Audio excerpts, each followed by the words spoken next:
السلام عليكم ورحمة الله وبركاته. أنصار الاتحاد، اتحاد العاصمة مقبل على مواجهة نادي أسفي المغربي بحساب دور النصف النهائي من كأس الكاب.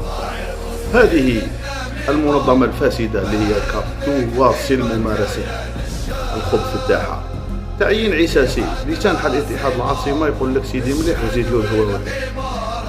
عساسي حكم فاسد، سبق له أن مارس تعسف تحكيمي تاعو وفضيحة تحكيمية في مباراة الجزائر ونيجيريا في ربع نهائي كأس إفريقيا للأمم، وزيد ما عنده سوابق، وبعد كأس إفريقيا للأمم عنده ثاني مشاكل تحكيمية وشكاو منه، ويواصل تعيينه للأندية وللمنتخبات الجزائرية. يعني هذه مقصودة. اتحاد العاصمة لسان حالها يقول لك سيدي مليح وزيد له الهواء.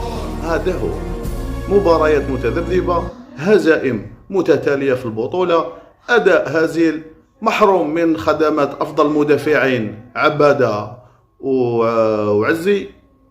واش حبيت تزيد له؟ تزيد له عساسي. لكن الاتحاد كبير، يمرض ولا يموت. في المواعيد الحاسمة يكون حاسم. حتى في سنة 2023 كما شفنا ما كانش الاتحاد فافوري، لكنه في نهاية المطاف هو اللي فاز